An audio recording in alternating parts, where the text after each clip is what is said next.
بسم الله الرحمن الرحيم. الحمد لله رب العالمين، وصلى الله وسلم وبارك على حبيبنا ونور قلوبنا محمد وآله وصحبه أجمعين. صلاوي خوي قرأتها نبي إبراهيم عزيزم.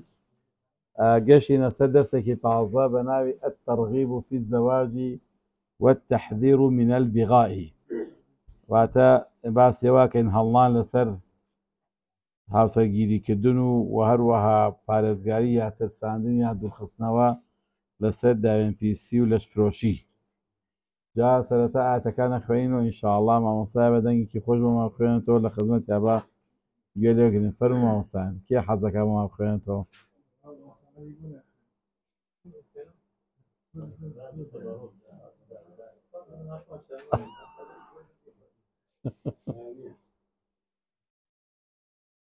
أعوذ بالله من الشيطان الرجيم.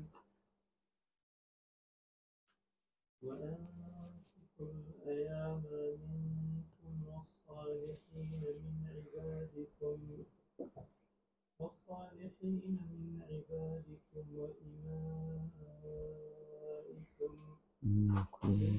إن يكونوا فقراء يغنيهم الله من فضله والله واسع عليم. وليستعفف الذين لا يجدون نكاحا حتى يغنيهم الله من فضله والذين يبتغون الكتاب مما ملكت أيمانكم فكاتبوهم إن علمتم فيهم خيرا وآتوهم من مال الله الذي آتاكم ولا تكرهوا فتياتكم على البغاء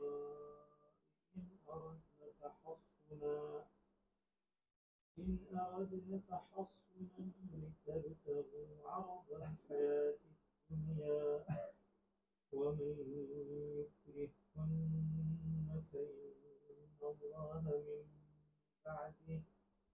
فإن الله من بعد إكراههن غفور رحيم. فإن الله من بعد إكراههن غفور رحيم. ولقد أنزلنا إليكم آيات مبينات ومثلا من الذين خلوا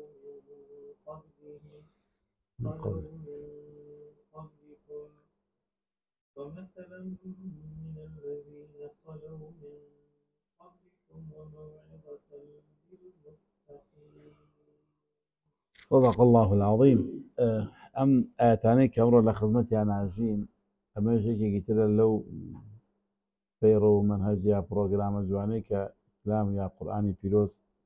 گرنگیەدا بە لایەنێکی تر کە لایەنێکی زۆر گرنگە لە کۆمەڵگایە لەسەر لایەن لە خودی مرۆڤە کە ئەم پەیوەندی بە کۆمەڵگەوە هەیە، پەیوەندی بە تاکەوە هەیە، پەیوەندی بە خێزانەوە هەیە،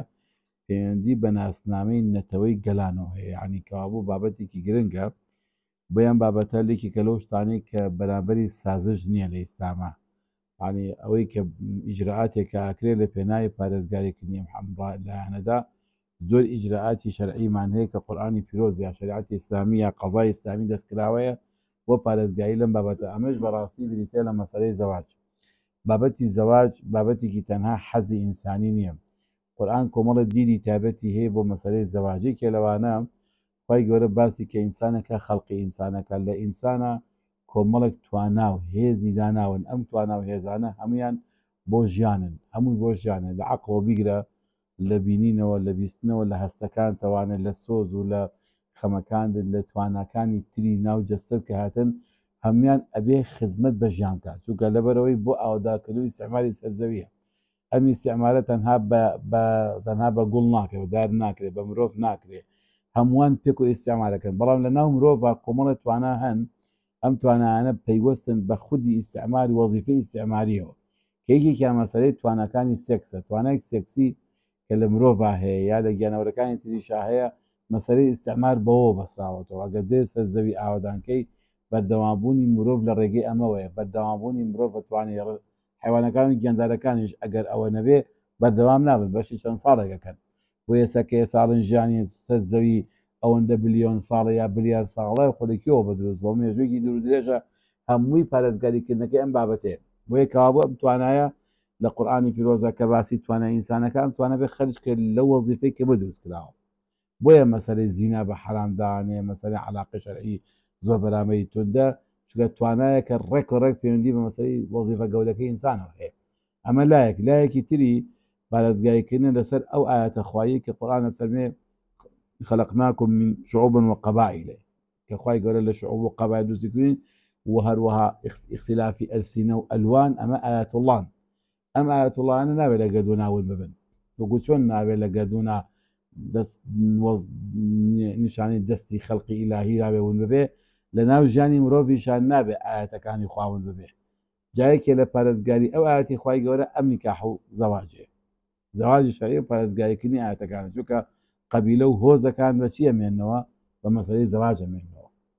ئەگەر زەواج نەمێنێ هۆز و قەبیلەکان نابێنەوە. بۆیە کاتێ فیرعەون ئێوێ هۆزەکەی بەرامبەری دژەکەی بتوێنێتەوەوانێ ئەڵێ نێرەکانیان بکوژن، نێرەکانیان نان بەزمیەکانیان بیامەوە، چونکە لە مێوانە نەسەب ناپارێزرێ، لە نێرەوە نەسەبە پارێزرێ. فیرعەون ڕەچەڵەکی گەلێک دەرەهێنێ بە پاکتاوکردنی هەچی نێریان هەیە. ئەمە بابەتێکی گرنگە بەڕاستی، وەیە کاکە عەزمکردن گرنگدانێکی گەورەیە کە پەیوەندی بەم بوارە گەورەوە هەیە کە ئەمە بەڕاستی هەموو نەتەوەیەک، یعنی هەموو جاوتومە ئەگەر گەلێک نەتەوەیە بێ پارێزگایی لە خۆیکە ئەبێ بێ خێزان دروستکە، ئەبێ خێزان نێڵێ بفەوتێ. هەتا ئێستا کە ئێمەش ماین بەڕاستی گەورەی خێزان ئەماوینێتەوە، ئەگینا ئەوەندەی محاولە کراوە بۆی کە خاوەنی خاک نەبین و دوور کراوین و دەبەدەر کراوین، بەڕاستی ئەگەر خێزان نەبوایە تۆ ئێستا گەلێک نەبووی، نە ناسنامە دیار بە نیشتمانیش دیار بێ. چەند گەلی تر هەیە مەسەڵەن لە وڵاتانە خوێنراو نەتەوانێت کاتێکە نا ئەمان نەبووە، ئاینێک نەبووە کە پارێزگایی لەمانکە. هەموو جاروتمە بە برادەر ماکسەکان ئەبوو ئێوە کە کاتی یەن دژی ئیسلامە وەستەوە دژی نەتەوەشن لە هەمان کاتا، چونکە ئیباحیەت ئازادکردنی سێ کەس لە ئینسانە زەرەدانە لە گەلێ نیشتیمان، لە ناسنامەی نیشتیمانی و ناسنامەی نەتەوایەتی. ئەوەی بانگەشە بکە بۆ ئیباحیە لای بانگەشاکە بۆ نێشتنی نەتەوە، بانگەشەکە بۆ لەبەربردنی لە دەستداری نیشتیمان، خاکی خۆ لە دەستەی. ئەو مابەتێکی گرنگە بەڕاستی. جا ئێستا لە خزمەت ئەوایژین خوای گەورە فەرمێ وأنكحوا الأيام منكم والصالحين من عبادكم وإمائكم. ئێوە فەرمێ ئەنکیحوا یعنی ژن بێنن بۆ ئەیاما بۆ کەسانە ئەوترێت کە ژنیان نییە. جا کە ژنیان نییە پیاون، ئەگەر پیاو بێ ژنی نییە، ئەگەر ژن بێ مێردی نییە. وەیە ئەیاما ئەموو شێ بەکارە هێنرێ بۆ هەردوو جۆرەکەیان، پیاوێکی بێژن، ژنێکی بێمێرد، ئەوانەی کە شویان نەکردو، ئەوانەی کە شویان کردو بە ماونەتەوەی کەوا ماوەتەوە قەیرەیە. ئەفەرمێ ئێوە چی بکەن و ئەنکیحوا الأیام منکم، ئەگەر ئەزانن لەناو ئێوە کەسێکی بێژن هەیە بە هەمووتان محاولەکەن بۆی ژنی بۆ بێنن. ئەمەیەکێکە لە ئەرکەکانی کۆمەلگا، یەکێکە لە ئەرکی نیشتیمانی، ئەرکێکی مسلمانیمانە کە چۆن لە بەیتولماڵی موسڵمانان لە زەکاتە بەشێ لە زەکات کە ئەفەرمێ دابی نەکرێ بۆ غاریمین. یەکێ لە بابەتەکانی غاریمین زەواجە بەڕاستی کە بازەکرێت. یەکێ لە بەندەکانی فی سەبیل الله لە زانایە باسی زەواجە خەنە ناوی و ڕەحمەتی خوان دەبێت. بۆ بابەتێکی گرنگە بەڕاستی، یەکێ لەوانە لە فوقەرا ئەڵەن فەقیرێک ئەگەر پێویستی بە زەواج هەبێ پارەی نەبێ فەقیر حساب بکرێ، با داهاتیشێ بەسبەستی زەواج نەکات چێتە ڕیزی مسکینەوە کەوا پێویستەکە بۆی. بۆیە کە ئەمە پرۆژەیەکی گەورەیە. جا لێرە لە فقی ئیسلامی بابێکمان هەیە بە ناوی بابی ئەلئعفاف. ئعفاف یعنی چی؟ یعنی پارێزگاریکردن لە داوێن لە پاکیزەی ژنان و پیاوان و ژنان. ئەگەر کچێکتان هەبوو مابوویەوە شووی نەکردو و هەڵدەن بیان بەشوو، ئەگەر پیاوێکتان هەبوو ژنینەوە مەحاڵەکەم وتان ژنی بۆی نەگەزانین بۆچی سەبەکەی چی وەجی ژنی بۆ نایە، گرفتی کۆمەڵاتیە، گرفتی پارەی هەیە بۆی حەلکەن. کە ئێستا مەسەڵەن لە وڵاتی ئێمە لەوانە سەدان گەنجمان هەبێت لەبەر بێپارەی بێ، دەبێت بەشێ لە پارەکانی ئێمە بخەینە ئەوێەوە، ئەو خەمی ئەو پرۆژەیە بخەین چونکە وأنكحوا الأيام منكم. ئەم جا فەرمێ والصالحين من عبادكم. هەروەها ئەگەر هاتوو ئەوانەی کە کاتی خۆی کۆیلە هەبوون، دەسەلمێکا کۆیلە کە کڕاو و کڕینە معاملەی پێکراوە، زۆر خەمی لایانی زەواج و خێزانەوە نەخراوە نەخوراوە، قورئانە فەرمێ ئەوانەی کە لە بەدەستی ئێوان و کۆیلەکانتانێن یا ئەوانەی کەوا جاریە بەدەستانێن ئەڵێ مادام ساڵحن ئەوانەیە کە ساڵحن یعنی دایان پاکی خوان بە شوێن دایان پاکی ئاگەڕن بە شوێن پاکیزا گەڕن چەنە کۆیلێشە چەنە فرۆشا و کڕا وەڵام ئەخلاقی لە دەست نەداوە ئەفەرمێ ژنیان بۆ بێن ناوانە لەبەرەوەی کە کۆیلێ نابێ بێ بەشیکە لەو حاڵەتە ئەبێ ئەوانش بە هەمان شێوە وەصالحین من عیبادیکم وئیمائیکم چ کوڕنێرەکان و چ مێکانیان بێ بیانان بەش و ژنیان بۆ بێنن چ کاتێ جا فەرمێ ئین یەکونوا فوقەراء و ئەگەر هاتوو ئەو ئەیامە و خەڵکانەی کە ژنیان نییە ئەو کۆیلە و بەندانە ژنیان نییە ئەگەر لەبەر هەژاری بوو نیان ئەتوانی ژن بێرن یغنیهم الله من فضله خوای گەورە دەوڵەمەندیانەکات لە گەورەی خۆیەوە وەکێکە لەو وعدانەیە کە سەیدنا عەبدوڵڵای کوڕی عەباد ڕەزای خۆی لێبێ فەرمێ چەندین جار بە سەحابەی فەرمووە هەژاری فەرمووی بڕۆ ژن بێنە با دەوڵەمەند ببی فەرمیەتی بڕۆ ژن بێنە با دەوڵەمەند ببی لەو ڕێگەوە ڕێگەی دەوڵەمەندبوون بۆ ئینسان ژن هێنانە ئەفەرمێ ئەگەر تۆ هەر مای تۆ ژنە نەهێنا هەر بە فەقیریش وگە بەس بەسی کاسەکەی خۆتە دەستەکەوێ بەس کە بوون بە دوان خوای گەورە وە دۆ دەوەسیلەی دوان و سیان و چوار و پێنج بەسەرا ئەبارێنێ بەڕاستی لە حیاتی زۆربەمان لەوانەیە من هەست پێ کردوێ من ساڵی 90ەکانم لەبیرە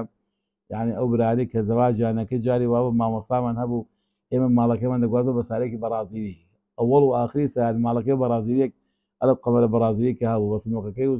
دواوە لەگەڵنەکارەوە نەی بۆشەکانی دێسا الحەمدولله خاوەنی ماڵە و سیارەی جوان و چی پێ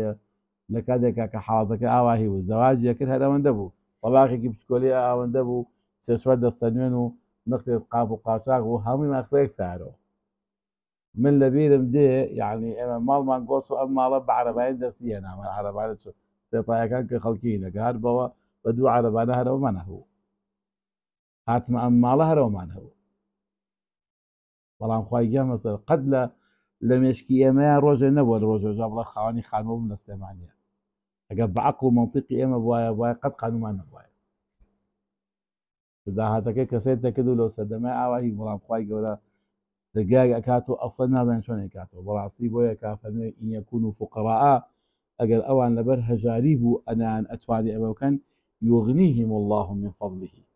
خوا لە فەزلی خۆی دەوڵەمەندیانەکا والله واسع علیم خوای گەورە هەم دەستکراوەیە هەم زۆر زۆر زانایە علمیشی هەیە بەسەر ئەوڵ و ئاخرە ئەمە ئاماژەیە بۆ ئەگەر هات و حەقیقەتەن لەبەر فەقیری تۆ زەواج نەکرد بێ نەک لەبەر ئەوەی کە ئام دەستت چاو بڕیوەتە شوێنێکی زۆر ئەخر هەمانە ئەڵێ ژن ناهێنێ بۆ چووکە بە هیوایە کچی دەوڵەمەندێک بێنێ لەبەر پارە و سامانەکەی بیهێنێ خوای گەورە واسی و عەلیمیشە هەم دەستکراوەی هەر نەزانێت تۆ نیەتەکەی تۆ چییە ئەگەر کەسێ زەواجی کردو ئەمە دەست نەکەوە بزانێ نیەتەکەی خۆی خراپە خەلەل لە نیەتەکە داهێنا خوا دەرگا بۆ کاتەوە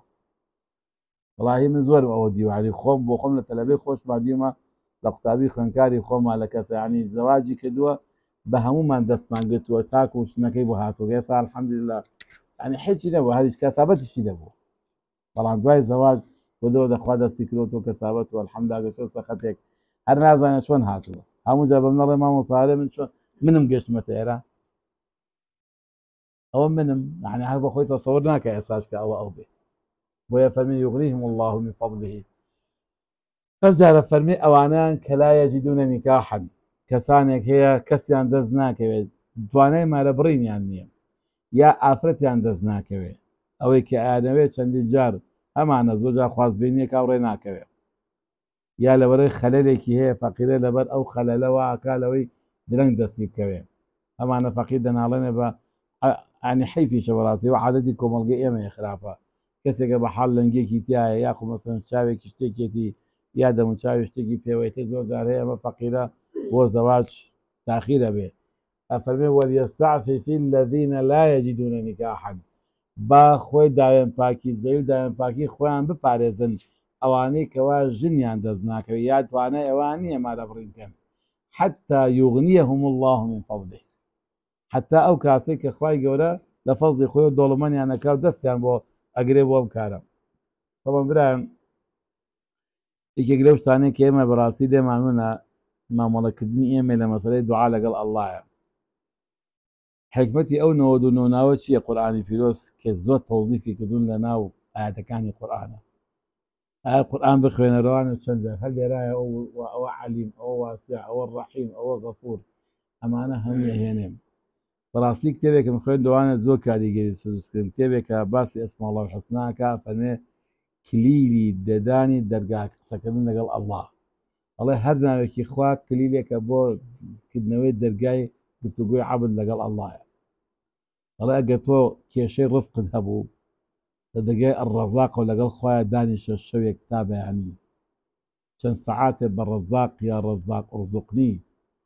یا ڕەز یا فەتاح ئفتح عەلەیە ئەفەرمێت داوای لێ بکە ئەڵێ ممکن نییە ئیلا ئیلا دوعاکەت قبوڵە بێ تەنها نمونە مەسەڵەن ئەڵێ هات و کێشەیەکت هەبوو ڕۆژێ ڕۆژان هەستەکەت گەیشتوتە حەدێکی وا کە ئیتر مەویز بی ئەڵێ دانیشە بە مالک المولک لەگەڵ مالک المولکە خیتابی لەگەڵا بکە ئیلا دێ بەدەمتەوە بەڵام کاتێ من و تۆ ئەمە نازان دەرگایە نادەین پەلەژەکەمە پەلەمەکە بەڵام دانیشە چەند شەوانێک ئەم گفتوگۆ لە بینی خۆت و خوایە بکە ئیلا فەرمێ خوای گەورە ڕێگە بۆ ئەسازێنێ وەڵاهی یعنی هەر لە وڵاتی خۆمانە تقریبا 2 مانگ لەمەوە پێش 2 مانگ نابێ هەموو چ ڕۆژەکە دادەیەکی بەڕێز هاتەوە مامۆستای زانکۆی هاتە ئایرا ئێوارەیەکیان پێشی مەرە لەگەڵ دایکیە کێشەیەکی هەبوو زیاتر لە نزیکەی ماوەکی زۆر پێوەند گەشت بووە حەدی ئەوەی کە فەقیرە بگاتە ئەوەی کە ئیتر یا خۆی ئیمتیحانکە یا وڵاتە بەجێ بێڵێ زۆر مەویز ببوو تازەش تەوبەی کردو کە دیومە سپور بوو یعنی ها بۆ دەزیەوە تۆ الحەمدوللا تەوبەی کردو حیجابی کردبوو کات ئەرە دانیشتین وتم زۆر بەڵام هێش پێکەنین بە قسەکەوتم بۆتی بۆ پێگەنیتم وەڵای حەلەکەی زۆر ئاسانە الحەمدوللا تەوبە کردو تۆ ئێستەکانت تاقی کەرەوە ئەم شەو کە ڕۆژی تەوانێ لەگەڵ ئەڵڵا گیانە دانیشە ئەو ئەسما الله الحوسناکەم پێداوتم ئالێرەوە بەمانە داوای لێ بکە ئیشەکە لە دنیا هەموو عەرز کردووە مەحکەمە هەمی زانیوێتی هەچی خزم و کەسە زانی و دەرگا هەمیانت داوە بەس دەرگای کەسێ باوە کە حەچی شتەکان لای ئەو لە نەداوە تا ئێستا بڕۆ عەرزەکە لە خزمەت ئەوە عەرزیکە بە ڕەحمان عەرزیکە بە ڕەحیم عەرزیکە سوبحان الله مامۆستایان بەخوا 2 هەفتەی نەبێت 2 هەفتەی نەبێت ها بۆ لیژنەی فتوە ئەوە لەوێ ببین دوایەوە تەلەفۆنی گرتی ئیشم پێێتە هاتەوە وتی مامۆستا موعجیزە خوا موعجیزەی پیشاندام هەر موعجیزە موعجیزە ئەو کێشە گەورەی کە چەند ساڵە پێوە ناڵێ من ئەوە هەر بە ئاسانی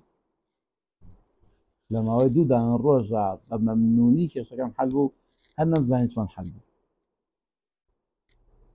ئێتر هەر ئالێرا زۆر گریاوەتی مامۆستا چی بکەم لێتر بۆ خۆ لەگەڵ ئەڵڵا گیانە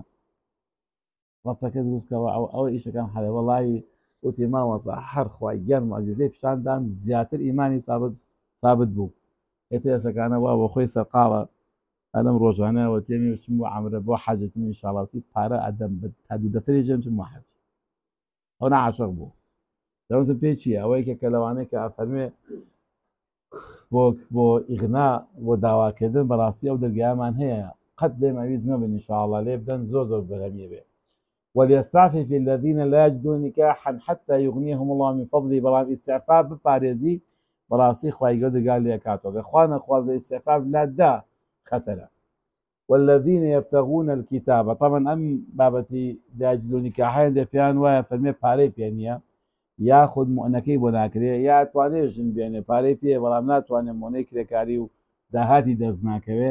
ئەفەرمێ باجار کە ئیستعفاف بکە مەسەلەی ئیستعفاف ماوەیەکی چاوەڕوانیە بە حەزێکەوە بۆ ئەو کارە بەڵام لە دەرگای ئەڵڵا گیان بە ئیلا خوای گەورە دەرگای بۆ کاتەوە ئەمجا فەرمێ والذین یبتغون الکتاب مما ملكت أيمانكم دەرگایەکی تر دەرگاکانی ئازارکردنی کۆیلە ئەگەر هاتوو کەسێک دەیەوە عەبدی هەبوو عەبدەکانتان داوای کتابەتیان کرد کتاب ئەوەیە لەگەڵ سەیدەکە پەیمانێکەکە دەڵێ وەرە من ئەمەوێ خۆم بکڕمەوە خۆم ئازاد بکەم پارەی من بایی چەندەیە من بەچەند ئازادەکەی ئەگەر پیاوێک بێوێ من بکڕێ و ئازادم کا چەندی لێ داواکەی وەساڵێ من ئەوەندە دینار ئەوەندە دەفتەر ئەو جواب دێ باشە لە ماوەی چەند ساڵە لەسەر مەوەسی بۆ پیاکەم ئازادم کە با عەقدکەین پێکەوە کتابەکەین من خۆم ئازادەکەم بە مەبلەغی ئەو پارەی کە تۆ داوایەکەی لە ماوەی ساڵێکە یا 2 ساڵە یا 3 ساڵە ئەو پێڵەن کتابەت کاتێ ئەماکە خی گەورە فەرمێ ئەوانەی لە ئێوە مما مەلەکەت ئەیمانکم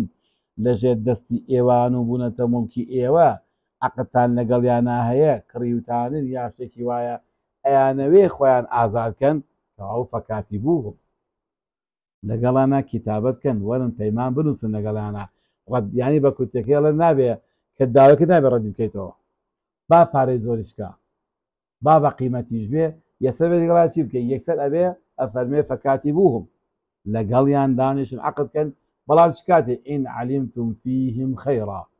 ئەگەر ئەوانە کتابەتەکەت ئەتانزانی لەوان خێریان تێدایە ئەگەر ئەمە ئازاد بێ خزمەتێکی زۆر گەوراکە عقلێکی زۆر باشی علمێکی چاک فێرە بێ طبیبێکی زۆر باش دەرەچێ مامۆستایەکی زۆر چاک دەرەچێ واتە بۆ کۆمەلگا سوودی هەیە و دەگە زانزانی دزێک زیاکەین دەستبڕێک زیاکەین فیتنەچەی زیاکە دە فەرمی ئەمانە نادیان هێڵنەوە جارەکە با تاک و چاکە بن تاو کتابەتەکە ئەبێ بۆ ئامانجی خزمەتکردنی بەچی بە کۆمەلگا ئەم جارە فەرمێ وآتوهم من مال الله الذي آتاكم ئەم جارە فەرمێ ئەو عەبدان و کۆیلانەی خۆتان ئەگەر ویستیان زەواجکەن لەو ماڵەی کە خوا پێی داون بیان دەرێت چونکە ئەو ماڵەی کە ئێوە پێتانە ماڵی خۆتان نییە ئەم سامانی کە دەستی من ئەکەوێ من وەسیلەی پیاکردنیم نەکهی خۆم بێ مڵکی حەقیقی خۆم بێ لە دەستی من تەجاوزەکە چەند ساڵ پارەوا داشت نەهەدە ساڵ 20 ساڵدانا ئەو دەفتەرە دۆلارێکی خەدە ناو قاسەکۆ بیار بێتەوە خەڵکی تر لەدەست ڕوا کەوابووی تۆ نییە فەرمێ من مال الله من مال الله ئەوە ماڵی ئەڵڵایە مڵکێکی ئەڵڵایە لە گەردوون نابێت دروستکردیت و لە وەسیلەکانی گەردوون بەرهەم هاتۆ بە جوودی تۆ کە مادام وەتانێ بیان دەرێ ئەم جاشتێکی تر لە کاتی خۆی لە ناو کۆمەڵگەی عەرەبیە هەبوو ئافەتانێکە مەسەلەن کە هەیان بوو خوا پەنامان بە بەکارە نابۆلیش فرۆشی پیانەوت بیغا ئەوەیە پیاوانێک ئافەتانێک دابنێن تەخسیسیان کەن بیانکەن بە لەش فرۆش ئافەتەکان خۆیان خواستیان نییە بەڵام کۆیلەیە کە ناچارە لەژێر دەستی سەیدەکە چاری نییە بێ چی بکە ڕازی بێ خوای گەورە فەرمی ولا تکریهوا فتياتكم على البغاء ئەو کچانەی کە لە بەدەستی ئێوەدان لەلای ئێوە لەژێر دەسەڵاتی ئێوان نەکەن ئێوە زۆریان لێ بکەن بۆیە جانی پیسی بکەن بەداخەوە ئێستا لە کوردستانی خۆمانە یعنی حاڵەتە دروست بووە لە کۆمەڵێک گەنجی تازەی ئەوەی کە بەڕاستی دوورە لە قیەمەی ئیسلامیە یعنی هەمووی مانگێ نابێ بەخوا کەمتر لە ماوەیان کە شەکوای چەند خێزانێک کەم هاتوتە لا کە مێردەکەی پێی تۆ بێ ئەو بکەی کاسبیم نییە پارەم دەست ناکەوێ وەرە باشترین کەسابە دەمەیە ڕۆژی چوا کەس کەس پێنج پیا ببینی 500,000ەکە زۆر دڵزوو دۆڵەمە نەبین با تەنها ماوەی ساڵە 2 ساڵ بیکی لەگەڵ ژنەکەی دانیشێ عەقدە بکە ئافەتێکی دینداری محاجبەی خواناس پیاوێک ئەم تەکلیفە لەکات لە ژنەکەی باشە ئەم جاز لەگەڵەوەشا بۆ ئەوەی کەچێتە ژێربارەکەی کۆمەڵێک فشاری بۆ بەکارهێناوە بۆی یا بەناچارێک کاکاوی ئەویشە قبوڵکە هەر فشاری دەرونی فشاری تری ژیانی اقتصادی پارەی نەیاوەتێکی ناوتێ بۆی ناچار بێ ئەوانە مامەڵەی قورئانە فەرمێ بەرامە فەتەیات نەک ژنەکانی خۆیان جا مصطلح هەیە دەیافەمان هەیە قیادەمان هەیە دەیافەوەیە کە بۆ ژنی خۆی کەڵەن گەوادی لای خۆمان ئەما قیادەوەیە کە ئاوێتە پێش دەستخەست بۆ ژنی خەڵکی تر ئافەتانی خەڵکی تر بەکارهێنێ و کەسابە دەکەم تەنها پارەی وەرەگرێنەوەوانە بەس خەڵکە ناسێنە بە خەڵکی تر ئەمانە لە ئیسلامە زۆر کارێکی ناشین و قێزەوەیە فەرمێ ولا تکریهوا فتياتكم على البغاء ئێوە کچەکانی خۆتان زەختیان لێ مەکەن لەسەر ئەو فرۆشیە لەش فرۆشیە ئین ئەڕەدنە تەحەسونە ئەگەر خواستی چیان هەبوو پارێزگاری و قەڵایەک لە قەڵای شەرەف ئامابوونەوانێ تووشیان نەکەن هەیە هەر خۆی کاتی خۆی توش بووە ئەمانە مەسەلەن توش بوون ئەوانە بەس ئەوەی کە دایان پاکە نەچن میانخەنەوە بوار ئەو بوارۆشی کاریان پێ بکەن فمن کاتی خۆی کافە ئین ئەڕەدنە تەحەسونە نانێگەر هات مانای ئەوە نیە گەر هاتوو تەحەسونی نەویست کاوە قەیناکە ئێوە بەکاریان بێنن ئەمە معنای ئەوە نییە چونکە هێندێک لە مصطلحاتی ئەوە قورئان کە لێرە هاتووە ئەمە باسی ئەوەیە کۆمەڵێک لە ئافەتانی تر هەبوون کاتی خۆی لە دەرەوە هاتوو کۆیلە کاکەڕاهی وڵاتانی دەرەوە هێندێکیان هەیە لە ئەوان هەر طەبیعی بووە یعنی زەواج چووکە نەبووە لەگەڵ پیاوە خەوت پێیان نەخەوت پێ زۆر ئاسایی بووە لە لای خوای گەورە فەرمێ ئەوانەیان کە دایان پاکن هانکەنەوە بوارە ئەوەشی کە تازە فیز بووە بەسەن پێشتر ئەمە بێت ئێوە سەکەنە ئیشەکە ئەو ئیشە بەس دەبێت چاکی ئیسلاحیان کەن ئەوانەتان کە پاکن نابێ بیان خەنەوە بوارە باشە خۆڵ ئەمە ئەویان ئەم جارە فەرمێکی خوای گەورە ئەفەرمێ بۆچی ئێوە ئەواکەنێتە بتەغوا عەرەضە دونیا بۆ ئەوەی بەوان شتێکی دنیاتان دەستکردە پارەیان پێ کرد ئەمە ئیسلام لەرەدا یعنی حتا دادگای ئیسلامی قەزای ئیسلامی ئەوەندە بە توندی بەرامبەر ئەمە ڕاوەسەکە پیاوێ بێ مەسەلەن فێر ببێ دەستگای دروست کا بۆی لەشپرۆشی بکا بە پرۆژێک کەسابەت تا ئەعدامە ڕوا حکومەکەی هەتا ئەعدامە ینی مەجالی تیانی ئەوە بڵێ وەیەکە هاتاوتوانە ئەوانەی کە ڕەژمەکرێ فۆقەها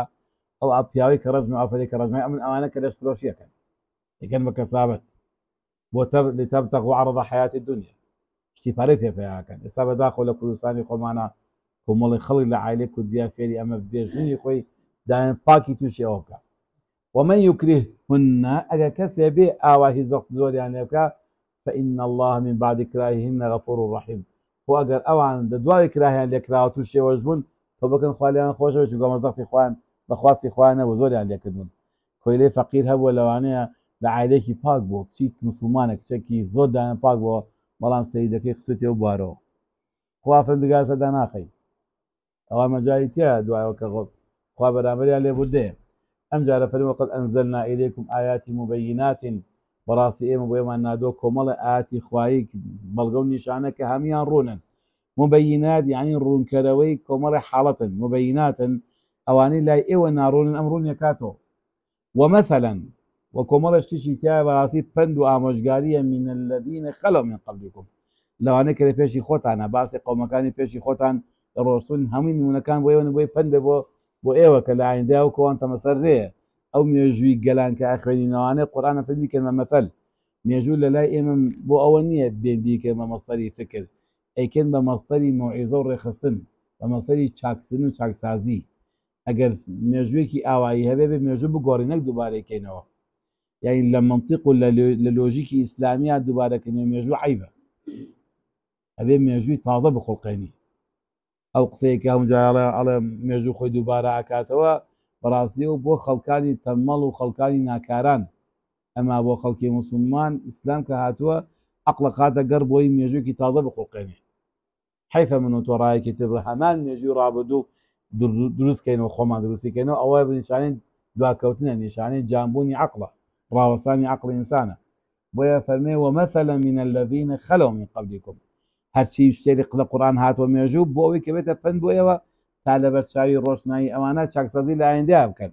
ئەم جافەی وموعیظة للمتقین ها خە بۆ بەشی هەرە زۆری پەندە بەڵام بۆ متقین موعیظەیە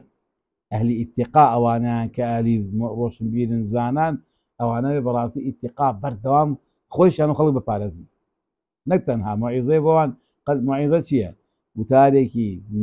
نەرمونیانی دڵنەرمکەرە واتە پڕ لە سۆز و لە میهرەبانی دڵی ئینسان بەردەوام بۆی تامەزرۆیە متقین کە سەیری مێژووەکەن ئاوا لە مێژووانە پند وەرەگرن نەک مێژوو بخوێنەوە حەکات و قسە بە خۆشی و پێکەنین بێن لە هەموو شتێکی مێژوو کە ڕاوەسن لەسەر وەقەفات و ڕووداوەکان چاکسازیکی پێەکەن تحليل لفظي آتكان ما مصاف الأيام جمع أيمين وهو من لا زوج له رجلا كان أو امرأة ذكرا أو أنثى أفرميه شيء أيام جمع مفردكي أيما أيم بكيالا بكسر قالن كهاوسرينيا زوج ياوتبان يعني جوتي برابرينيا نما أقول يعني جنة يعني بياونا أو كسر كهاوسرينيا جا بياو بي يا جن نير بي یامێ ئەگەر پیاو بوو ژنی نییە ژن بێ مێردی نییە وایە قوربان وشەی ئەیم بۆ بەکارهێنرێ واتە بێژن و بێ پیاو ئەم جارە فەرمێ قال في لسان العربي لە کتێبی لیسان العرب ئاڵێ الأيام الذين لا أزواج لهم من الرجال والنساء أو النساء ئەفەرمێ ئەیامانی ئەو کەسانن کەوا هاوسەریان نییە لە پیاوان یا لە ژنان وهروەها فەرمێ قسێکی تریشمان هەیە کە فەرموندەیەکی پێغەمبەری خوایە عليه الصلاة والسلام وقول النبي صلى الله عليه وسلم الأيم أحق بنفسها أفرمي أيم أو كسيكوا مثلا مردينية كعافتك أحق بنفسها خوي شايسته ترى بوني كحكدوم شو كدن تا خلقي غيري خوي خوي أزموني كي بيشتري هي أولا راي بيوجن يعني كاتي خوي زواجي كيلو إسكان أيوة شو كاتو ولا زواجي دو هميانا أحق بنفسها خوي شايسة ترى بو خوي شاك ناسي بو كي باش وكي باش نية فهذه الثيب لا غيره أمان باسي بيوجنا أمان لا حيسك كاتوا بيوجنا والله وي آتك عامة بيو بياو بيوجن بيشوي كي بيشوي نكري لقيته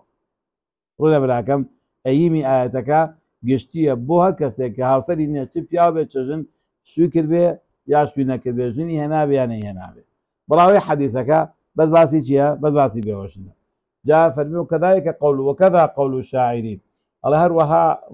وتێ ئەم شاعرەش کە ئەڵێ چی شاعرە فەرمێ لا تنكحن الدهر ما عشت أيما تۆ چی مەکە مارە مەکە مجربة قد مل منها وملتي وایە قد مل منها ولقد مل منها وملتي بلى وملتي به أفرميتي مكا أفرمي لا تنكحن الدهر ما عشت أيما حتى صال زمانا ما وانجن مهنا أو عندك تو بجي ببي جنيا ببي بياوي رامة عامة باشا قربان والله مثلا تو جمينا ما دام أجل هم زمانها ما وتو شي مهنا مجربة أيام يك مهنا كوات عقي كراوته وتشبيكي كدوها شو قد مل منها براسي أو مقولين بتاوتي ملول وين بهين بوا بهوا بوا لما مثلا زواج وملتي وتوجدوا مثلا بهوا يعني هدو تام بهوا اللي يكتر ما والله أويك جني هنا وشوي كدوها فبتعز جانا ما ونتي لو أنا يعني شيك بينك كوات عظيم مثلا جان بينه لازم لقى الأواعي أما بيوجنك أزان أكون أظنك بيجري يراك هو ده شيء أي مل يرا بس بيوجنا يعني اگر تو بێوە پیاوی دەک بەسیاژنی نەهێناوە نەچی ئافرەتێک بێنی کەوا ئەیم بێ چونکە مجرڕەبە ئەمە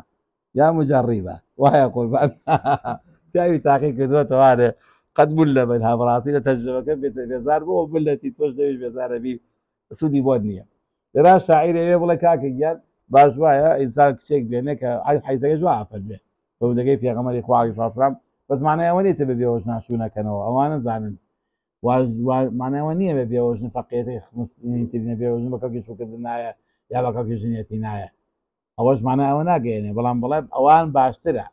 ئەولاترە بەڵام جاری وایە بێوەژن بۆ ژیان ئێستا و ژیانێکی دیوە ناڕەحەت بوو ئەم جارە هەوڵەدا ئەو غڵەتانەیە دووبارە نەکاتەوە بەڵام ئەوی کە تازەدەی ئەزمونێکی تازەی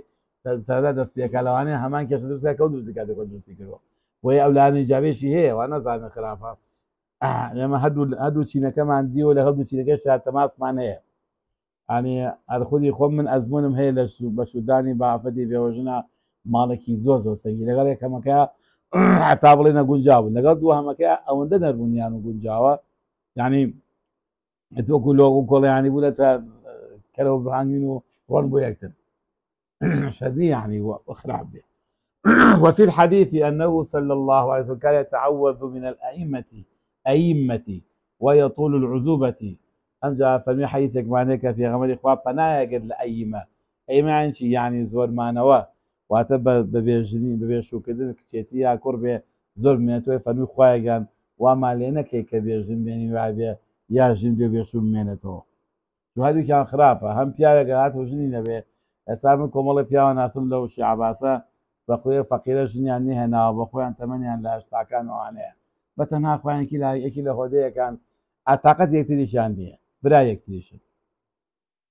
تاکو خواردنێکە بێ خەڵکی بۆیان سازکا بێ خۆیان دانیشن بەپە هێواش هێواش و بەردەوام چڵتین بەردەوام فەقیرە ئێنە ڕەحەت بەردەوام بەسەرەسەی دەکەی معاناتی هەیە یەتوڵی عوزوبە بەڕاستی زۆر خراپە یعنی ئافرەتێک هەر وایە ژنێکیش پیاوێکیش هەر وایە بۆیە فەرمی پێغەمبەر پەنایەگرت وأنشد ابن البري أمجا فرمي شاعرة شعرك نووسی و فەرمێ لقد أمشي عليك المصري وشعرك يشبه مع الشوار يبين ما قال لقد انتو حتى لامني حتى لامني كل صاحبي رجاء بسلمى أنت إما إيه كما إمت إيه أما إيه كما إمتوها ويا قربان كما إمتو لهذا على لقد إمتو حتى لامني كل صاحبي رجاء بسلمى أنت إما كما إمتو عليه مثلا من براسي شي إمتو يعني زور ما موانه جنن بو نهاد حتا وام لێ هەچی هاوڵم هەبوو هەر هەمیان لۆمانەکرد وە باو بۆش ناهێنی عیب ناکەیت تۆ پیاک و تۆ ئەرەکەی بەسەرەکەی بۆ ڕۆژان بی سەلما تومێدم سەلما بۆ سەلماخانی شاڵا ئەنتە ئیمەکەما ئیمتو ڕدا ئەویش بۆ کوپنی لێگوت تۆ من زۆمای زۆر بمێنێتەوە ئینشاءڵڵا ئەو وای لێکرد من ژنم بۆنێ دوعا لە سەرما فەقیرەکە لێرا کەوا بۆ شاعیرەیە بڵێ چی وشەی لێرا مامۆستایە بڵێ ئەم وشەی ئیمتۆ مانا چییە زۆرمانەوەیە واتە پیاوێکە ژنی بۆ نەیە یا کچێکە شووی بۆ نەبێ کەوابوو ئەم وشەیە وشەیەکی عامە ماناکەی فراوانە بۆ هەمیان بەکات دەستیاقە دەستیاقی فەرمودەکەی پێغەمبەری خوا باسی پێوەژنە لەو شعرەی پێشترا باشی چووکە مجەڕەب هێنا باسی پێوەژنە ئەلەم شعرا باسی زۆرمانەوەیە کە ژنی هەر نەهێناوە کچە و شووی نەکردووە لە ئاەتەکەشا بۆ هەمی بەکارەهێنرێ پیا بێ ژنی نێبێ شووی نەکردوێ وآمت المرأة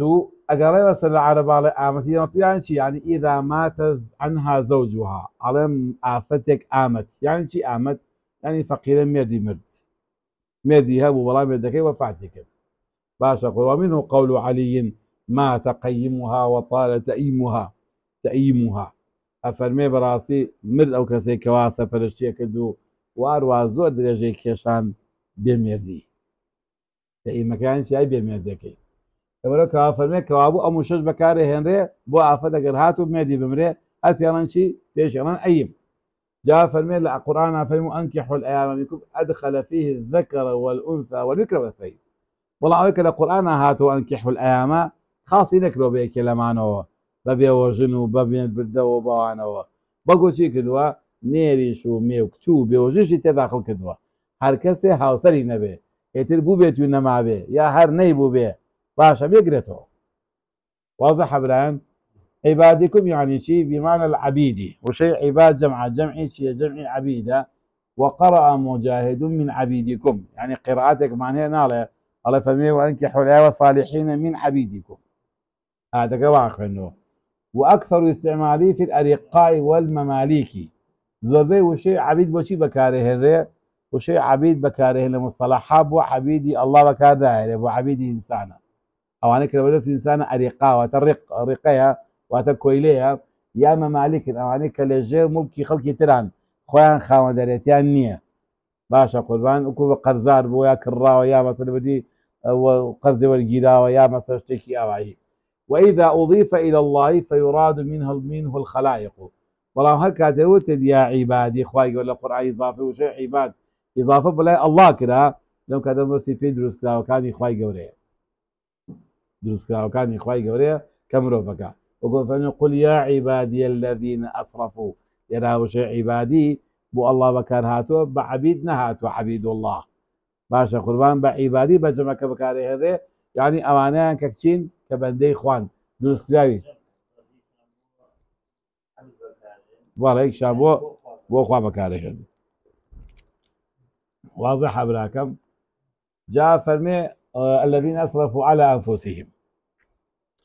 لذا كفم يا عبادي الذين أسرفوا على أنفسهم لا تقنطوا من رحمة الله لا تقنطوا من رحمة الله كوابو ويكا إذا العلماء فرمي أنا أقول إنسانك مأويز بلا رحمة إخوة وقولاه كبيرة يعني قلت تو خوانا خواصل لرحمة إخوة مأويز بي وكو تواني كبيرة واتاني تواني كبيرة واسع يعني شيء ذو غنى وسعة يبسط الرزق لمن يشاء من عباده أفرمي واسع يعني خاوني دولمندية سعيه يعني دست فراوانا سفري فراوانا يرفاني حملة زعاودانا يبسط الرزق وخار روزي خوي بول كسل بدكاني آزوبي وهو الغني والحميد خوي قولي غنية كدولمنة كبلان بدوام سباس كراوة دولمنة كرزيل نية والله تو سيدك أخوة برازاكي فقيرة نيالك ناعته بس بخواص شيري صديق ناكا صيد جاي ناخوا بلا إخوة يقول أو ندح غنية همو أواني مخلوقاتي لولا لسلوتي أو أخوان لساماني أو أخوان الحمد لله لا يسأل مثلا كذب بجنع به أربع دوامش ويفرمي غنية حميدة عليم يعني عالم بحاجات الناس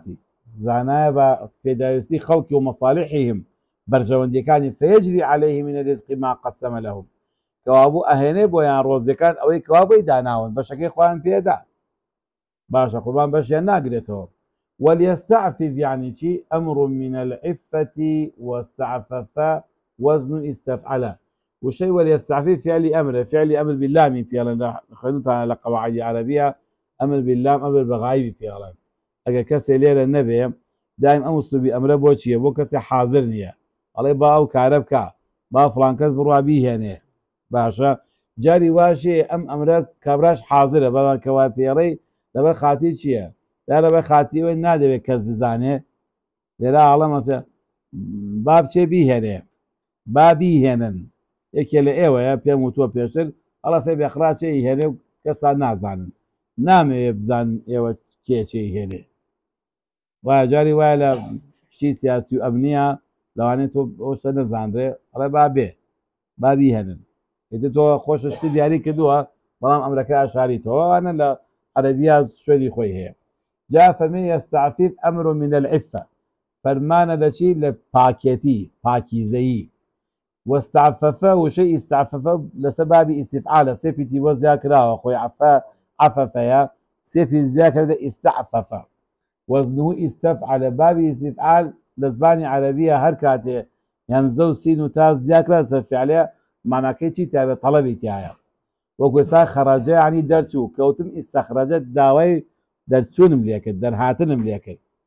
کەوتم ئێستەکانێک کە من ئەڵەم تەڵەبە عنی داوای کرد ئێستەطلەبە داوای تەڵەبی لێ کرد داوای تەڵەبی لێ کرد کە بەسە من ئەڵەم قەڕە خوێندی ئیستەقڕە داوای خوێندنی لێکە ئەو کادا و داواکردنە جاری وایە بۆ نەرمونیانیە جاری واژەیە بە زۆرە جاری وایە بە پارەیە جاری وایە چیترە چی لەگەڵایە طلب أن يكون عفيفا جعل إخوائي جولات دعوات دكال لشي لعبدكاني عفيف بن سيرك أو رزيك إخوة يعني أبو عبدكاني فلول يستعفيف لولا شو كلا برجودي خودا اشتيك لبرجودي خو معنا قرآني بيروز بمصطلح بكاري هنا بريز مقامي قالت ولا مقامك يزور جوراي لو مقامي الدعوة اللي يكن استعفاف كي نك بزور شو خد أزاني أجا خد مقامك خد خوش ناوي كيف خد ويقول وليستعفف الذين طلب يكون عفيفا في لسان العربي العفة طب نقولش أجري تايا قالتهم حاولوا كي استعفاف كي نقولش وسيلينا استعفاف تايا زين كان قولي أجركت قال في لسان العرب العفة الكف عما لا يحل ويجب إيه شنو سوا إيه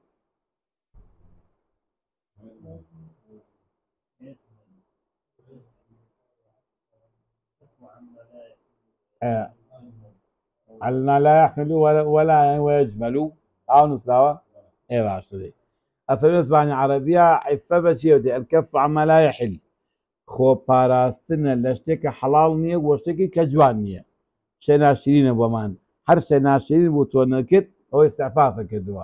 جاري وادرو كدنا جاري وسوال كدنا جاري هذا استعفافه بو سوال كدنا فقيريش بي على استعفاف يعني شيء ناشرين دەست بڵاوکەیتەوە بڵێ بمدەنێ دائیمە مەسە بکوڕ زەیتۆنا بەردەوام هەرداخوازی هەبێ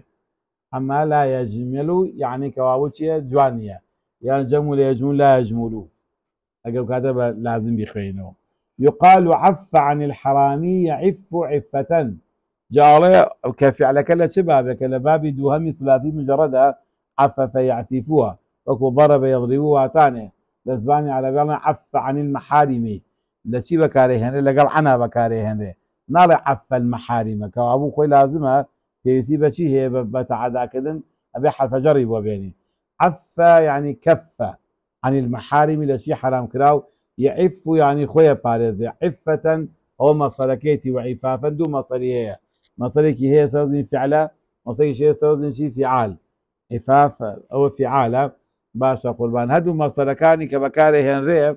اما صرانا بوشين مصريكي عفة به او تنها مكبلينيكي كلويك جودي كما به والله عفاف جودي زوري به معندوبونا ابي خوتي بو هولدي مع اثار عفاف دروز نابه يعني معندوكني الروجي بيويستا خودو خصمي بيويستا صداقسني بيويستا خو خوادنوي بيويستا وعفاف وكاتا وامرأة عفيفة اي عفيفة الفرج ئەگە کەسێک پێ بڵێن ئافەتێکی عەفیف یانی کاوە داوێنی خۆی پاراستووە داوێنی پاکە وفي الحديث من يستعفف يعفه الله يعفه الله هەر کەسێ ئێستعفاف بکە خوای گەورە دەیپارێزێ الله ئەکبەر وەڵای موژدەیەکی زۆر گەورەیە هەر کەسێ خۆی هەوڵی ئێستعفاف بە إلا خوای گەورە دەرگای ئێستعفافی بۆ کاتەوە وقيل الاستعفاف الصبر والنزاهة عن الشيء استعفاف بەچیە وتەوەی کە ئینسان ئارام بگرێ وهروە خۆی پوخت کە لە شتانێک کە بۆ ناشێ خۆی دوور خاتەوە کەوا بەڕاستی هەر کەسە بە گوێرەی مەقامی خۆیەتی بۆ توانێت ئێستعفاف لە ئێستعفافی وەلی وەکو ئێستعفافی دەروێشێک نییە وەکو ئێستعفافی خەلیفە و سۆفیەک نییە وەکو ئێستعفافی مامۆستا وەکو ئێستعفافی تەلەبەکەی نییە تەلەبەکە وەکو کەسێکی عامی نییە هەر کەسە لە مەقامی خۆی ئێستعفافێکی خۆیە باوک لەگەڵ مناڵەکانی دایک لەگەڵ مناڵەکانی پلەکانیان جیاوازە کەوابوو هێندێک شت هەیە بۆ باوک لە مەرتەبەی ئێستعفافە بۆ کوڕەکەی هێشتا طەبیعی ئەنجامی با بۆ ئەو ئێستعفا لەوان نەکردنەکەی بێت چونکە تۆ مەرتەبەکە تا بەرزتر بێ ئەوێ مەراتیبی ئێستعفافێش بە قوتر و بەرزتر بێت بۆیە توانە ئەم پلەبەندی تێدا ئێستعفاف لە پەرۆدەی ئیسلامیە ئەمەشەکەن بە قۆناغبەندی یعنی باسی ئێواکەن ئەو فەرمون مقەڕەبوونمان هەیە و عارفمان هەیە و عابیدمان هەیە و منتەمیمان هەیە و مؤمینمان هەیە و موسلیممان هەیە ئەمانە هەمیان مەراتیبن ئەوانەی کە سەرێکەون نەچنە مؤمین و لە مؤمینەکان جابنە مقەڕەبوون ئەوانەی کە مقەڕەبن ئەوانەی کە مەسەڵەن بووم جاب ئەبێ مەقامی مقەڕەبیان هەیە کۆمەڵێشت بۆ ئەم گوناهەکە بیکە ئیستعفافی ئەمە بێ هەندێک مباحات هەر واز دەبێنە جا مباحات هەیە حتى مباحی واز دەبێن چونکە مقەڕەب بەڵێ ئاوایە دەم بەسەن پێغەمبەران دووری خوان لەسەر بیاخوا کۆمەڵەشتیان نەکردووە کە حەڵاڵیش بۆ خواری خۆیان لە پێغەمبەرە مەقامێکی بەرزی هەیە بەلای ئەوە بۆ ئەو گوناهە ئەوە بکە بەڵێ قوربان بەڵێ ئەبرار ئەڵێ حەسەنات المقەڕەبین سەیئات حسنات الأبرار سيئات المقربين قاعدة تصوفة حسنات الأبرار أجب يا وشاكا كان كملا حسنات يعني يبي كان بو مقربين وانا سيئات أجاوب الرجل دشون في شمال أو زيادة بالرجل دشون في شمال بو أشياء فبدا سيئة شو مقامك برزة استعفافي أو شيء كتير أمانة بو يمنية قربان أمانة بو خلق كتابة ومن دعاء الرسول صلى الله عليه وسلم اللهم إني أسألك الهدى والتقى والعفاف والغنى يكير دعاء كان في غمر إخوة عليه الصلاة والسلام فنمي إخوة الدعوة توكم شيء الهدى هداية دان رين واني كدن بوكار والتقى إخوة الدعوة اللي كم هيزي بارزقاري بيتين هيزي بارزقاري كدن لمحرمات تقى فيري اتقاب بين نفس فير ببي خوي ببارزين ما وصينا مثل اتقايا یەکێکە لە پرۆژەکانی پێغەمبەران سوڕەتی شوعەرا بخوێندنەوانێ کە لە ژیانی پێغەمبەران کافەرمێ یا قەومی فاتقوا الله وأطیعون فاتقوا الله وأطیعون فاتقوا الله وأطیعون ئەمانەی هەموو هێناوە پرۆسەی ئیتیقا پرۆسەیەکە چۆن فێر ببین ئێمە لە بەردەمی ئەم هەموو کارەساتە دڵتەنیانەی ڕاکێشەرانەی کە ئینسان ڕاکێشێ بۆ مەیدانی خراپە چۆن خۆی لێپارێزی نەفس خۆی بێکۆ ئەگە بە ئیمان کۆنتڕۆڵ کراس وەر ئاسان خۆی پارێزێ يعني مثلا كادي ويا كاشيتا او دز شويني او جيجي ك خلقي بيراكش دا وخلقي يعني مثلا زود فوتابيت ولا ويا قاطت بي والدي نفس ده برز اروانه او بلاو زوب سوكا او بروسي اتقاء او بروديه بي ابي لقل ايمانا زور ربطي كي اتفري اتقاكا بي ويفرمي اخوات الداوي او اتقال ليكم امجا عفاف الداوي ليكم امجا ظلمني يا اخوانا فعمل بالترتيب جانا في انواع هدايته تقوى أمجا العفاف أمجا غنى غنى بيش عفاف كغير خطرها دولة من بإخوانا قواسة شي فيها كي ألم تقريبا صالي باربو أو جنجيكا عموج من الواز يعني ليها نابو الإسلامانية هلوش نكيل لبرد بأخلاقكي بيزار بقولي بأخلاقكي دولة من يزو عجيبو جنجيبو نظام دنقوات في تقريبا توزي بلاوو من شمال نيورويق لمالي تەلەبێکی خۆم بووم لەوێ تەلەفۆنی بۆ کرد کە قەزەکەی بۆ حەڵکەنجا قەزەکە لەوا بوو خۆی بە تەلەفۆن کە سلێگەڵا کردم وتی مامۆستا من چەند ساڵە زیاتر لە 16-17 ساڵە ئەوەی فەساد لەم دنیاە هەبێ نەک جارێ هەزاران جا کردم کامەی پێڕێ خراپ و حرام و شەڕ و پیس ئەوەیم کردو شتێک نەماوە کە بکرێ نیکەم پارم زۆر پێ بووە پار لەمە دەسابووە و ژنیشم ناڵشم هەبوو بەڕاستی بە چای خێزانیشموانە شوعی گەشت نەداوت خێزانم وازی لێ هێناوم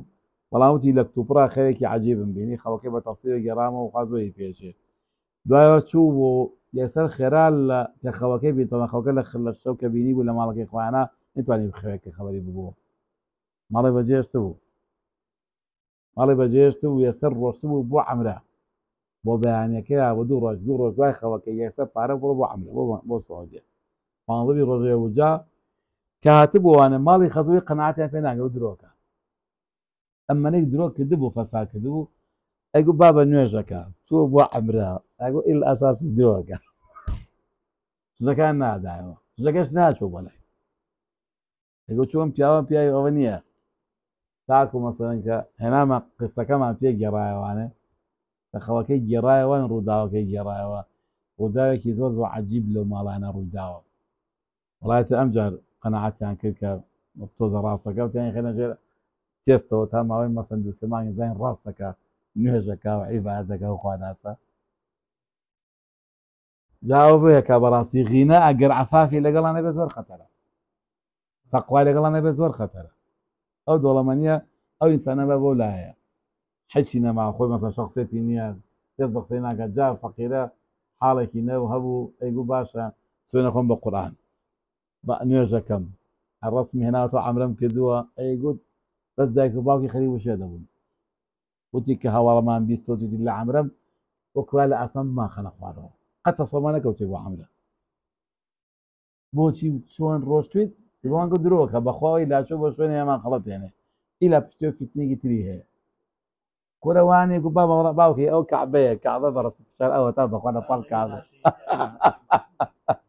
ئەرە وەڵاهی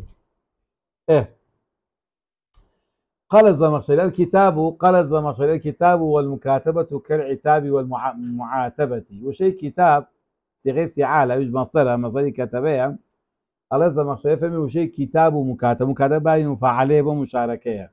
قالوا عتاب ومعاتبة واتانه عتاب خدي مثلا فعلك يعني تنا حدثك معاتبة لبين دو كسايا مشاركة لبين دوانا وهو أن يقول الرجل لمملوكه ئەوەیە کە کابرا بڵێ بۆی کەرەجە دەستی ئەوایە مڵکی ئەوە پارەی پێداوە عەبدێتی کۆیلەیەتی كاتبتك على 1000 درهم فإن أداها عتقه بڵێ بە عەبدەکەی گەر ئەوا من لەگەڵ تۆیە کتابەت واتە عەقدمان نووسی لەبینی خۆمانە بڕیارمدا هەر کات تۆ 1000 درهم بۆی هێنام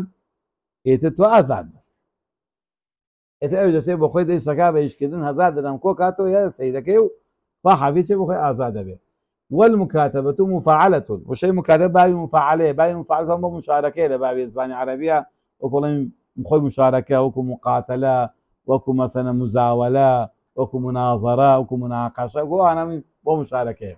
لا تكون إلا بين اثنين بين دوكا ثابت كبدل دوكا نابه لأنها معاقدة بين سيدي وعبده شو كقريبة سجل نواني كيا سيدك ولنواني عبدك يا فالكتاب في الآية مصدر كابو شيء كتاب لا دكا فلم أواني ككتابيانه وشكا دكا لا دكا مصدر وكو قتال وكو جلاد وكو دفاع واتانه هذه شيء جلاد وقتال ودفاع هم يعني مصدر بابي في عالم كنتكي والمكاتبة هي العقد الذي يجري بين السيد وعبده بلا مكاتبة شيء بابي مشاركة بودو كسا لبين سيدك وعبدك على أن يدفع له شيء من المال مقابل عتقه چیە مکاتبە عەقدەکان چیە مامۆستا ئەوەیە کە ئەم عەبدە بشتێدا بە پارەی خۆی بە سەیدەکەی لە مقابلی ئازادکردنیە ئەڵێ کاکە خۆمە کەرمۆلێت بای چەنم بە چەند ئەم فرۆشی با منەوە پارەی خۆم حازەکەم بدەبێ وازم لێبێنە وەسمیە مکاتبەتەن بۆچی ناوراوە بە مکاتبە بۆ ناوبەکڕینەوە مانێ قوربان بە خۆت بە تەحەڕوڕ وانە ئەڵێ لأن العادة جارية بكتابته ئەڵێ چووکە کاتی خۆی عادەت وا بوو کە ئەگەشتێکی وا سەیدەکە بیکودا لەگەڵ عەبدەکە ئەیان نووسی لە نێوانی خوانە ئیمزا نەکرد بۆی لە بینە بمێنێ سپێنێ کەس نەڵێ بە تۆ عەبدیاڵە هاو تا کاتی خۆی خۆم ئازاد کردووە ئەوایەکو مستەنسەکێ پێی بێ ئەوە چێ ساوی کاچێ بۆ حەج کاگە مەسەڵەن حەجکە بۆ خەڵکێکی تێڵە کاکە ئەدە کوا وەرەقەکە پێیە حەجی بۆ کردوم ئەوە مەسەڵەن بوو ئەوەیە کە بڵێ کاکە بیسەلمێنەکە ئەمە تۆ بە ڕەسمی بۆ کراوەی بە هەمان شێوە بڵێن کاکە کە ئازاد بۆ سپێنێ کەس دەتوانێت بڵێت تۆ هەر عەبدی یا عەبدی منیە تا نێشتم لەگەڵا کردیت و بۆ ئیمزا کردوم لأن فيه مال مؤجل شوك لأن مال فيه مؤجل شو لم كتابتها بارك شيء مؤجل هيش أنا إذا أبي خليك بيبقى خوي بكو آزادي ليه لأن سيدك درجة درو أشياء كاسبية كبازقاني كتجارة كابوخوي مالهم بارك قرزارة جالك وهي لفظة إسلامية جاء قصيكي بقوتها وشيء مكاتبة وشيء إسلامية لهيج قوم آينك بيج إسلام نبو إسلام ده هنريتي بو ئازاکردنی کۆیلەکان دەرگاکردنەوەیە ئەوانەی کە بەرامەردی ئیسلام قساکەن کە پێیان وای ئیسلام لایەنگری کۆیلەتی بووە بەڕاستی قسەیەکی زۆر غەڵەتە سەرێکی ئەو دەرگانەی کە ئیسلام کردوێتەوە لەسەر کۆیلە بۆ ئازادبوونی لە هیچ فکرێکی تری پێش ئیسلامە نەبوو یەکێ لەوانە ئەماوەتی کتابەیە وهي لفظة إسلامية أما براسي ويجيك إسلامية تعرف الجاهلية أما بيشتر براسي سدمي نزاني يا بيش الإسلام نزاني نبه عليه علامة ابن حجر قال ما ابن حجر رحمة الله عليه به أما جوك كأما وشيك إسلامي صرف إسلامية لا يجي عينك بيج إسلام نبو خيرا يعني شيء على لفظ الخير يطلق على المال هذا هو شيء خير خوي معناه شاكتر يا باشتر بلا مال خير جاري وبمال ببارج وتي خير ببارج ما شاء الله خيرك كثير يعني بارك زوال ما عندك كوتو إن ترك خيرا الوصية للوالدين القرآن فرمي أجر هاتو كسي خيرك بجانش يعني مالك بجيش بوشي بوالكشي الوصية بوكي به بوكي وصية بوالدين دايكو باوكي كواشي أجر ميلاد ناقرن تو حساب پیاوکە بمرێ باوکی میلاد دەگرێ باپیری میلاد ناگرێ دایکی میلاد دەگرێ نەنکی میلاد ناگرێ ئەوانە والیدینن ئەوانە وەسەیتیان بۆ بێ بۆیە کە لە قورئان ئەوەی کاڵن وەسەیتی واجیبە ئەمەی وەسەیتی واجیبە هێندێ لە میلادگران هەن ئەگەر تۆ بمری بێبەشە من لە میلاتەکە ئەو لەو کاتە چیەکەیت وەسەیت دەکەی بۆوان ئادەستێکی ماڵم ئەوەنە بۆ باپیرەم و ئەوەنەش بۆ ننکم و ئەوەنەش بۆ برازاکانم و ئەوەنەش بۆ خوشکەزاکانم ئەوە چی پێڵێن وەسیە جا وەسیە ئەو پڕکەرەوەی ئەو نوقسانیانەیە یا بڵەو حاڵەتانەیە کە لە خزمەتزیەکانە کە نزیکیشن و بەشە میلاد وەرناگرن و ناژێت لە ماڵی و کەسە بێبەشکرێن ئەمەیەکێکە لەو شانەی کە زۆر جار هەیە ڕەخنەمان لێگرن ئەڵێن ئیسلام ئەو بۆشی مەسەلەن فڵانی حەجم کردووە بۆ فڵان نابەخر قەرابەکە کێ نزیکترە حەقی ئەوە هەیە بەڵام لە هەمان کاتی شاد دەرگایەتی کردو وەسیەتی داناوە بۆی ئەوش بێبەش نەبێ بەڵام بەقەدەوە نابە کە قەرابێ ئێستا ئەرکی لەسەرە مەسئولیت لەسەر باوکە بێ ئیشی کوڕەکەی بکا بەس باپیرە بۆ خۆی بەس زانیشە سەی دەکات دەستخۆشیان نێکا و ئەما ماشەڵڵا بەرهەمی خۆی بینێتەوە ئەما باوک کە کوڕی مردبێ بەڕاستی ئەو ناڕەحەتە بێ و ئەرکی ماڵەکانیش سەر باوکەکە فەرمێ لە قورئانە وإنه لحب الخير لشديد حب خير يعني حب المال ويطلق على فعل الصالحات يلا جاري واهي وشيء خير بفعل بشاكا بكذا شيء شاكا كذا شاكو كاري شاكا فعلا خير وقد فسره بعضهم بالمال وهو ضعيف أم جاله هند للزانان وشيء خير هم بمال بناساكن الله قصيكي لاوازا ناقول جي وشيء خير تنها بس مال حصل كين مال جقريته وانه شتي جقريته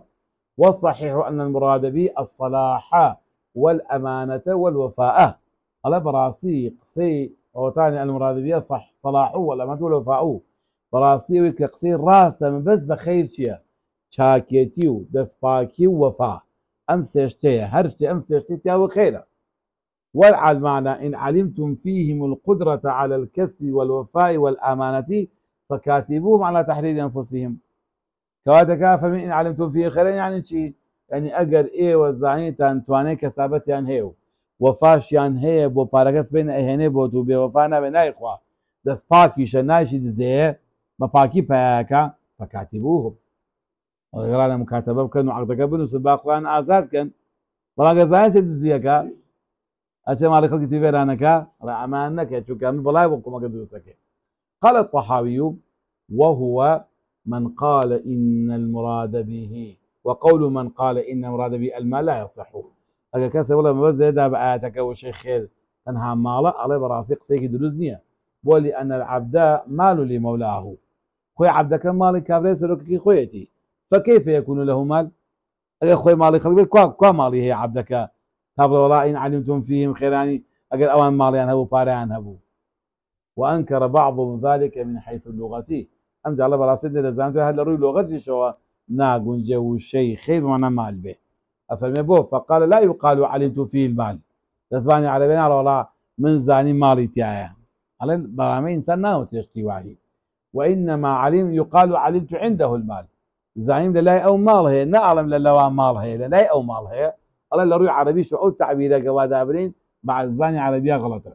ولا صح وأن مراد بالخير الأمانة والقدرة على الكسب وبه فسره الشافعي كما مر معنا طبعا قولي أصح دروس طحاوية فربه بمعنى وشيء خير يعني شيء عند سباكي توانا وسك ثابت كإمام الشافعي رحمة إخوانه به بو تفسير كرحمة إخوان الإمام الشافعي به إلى رابوسنا وشفتاتكم ليقول قولي هذا وأستغفر الله لي ولكم والسلام عليكم ورحمة الله وبركاته.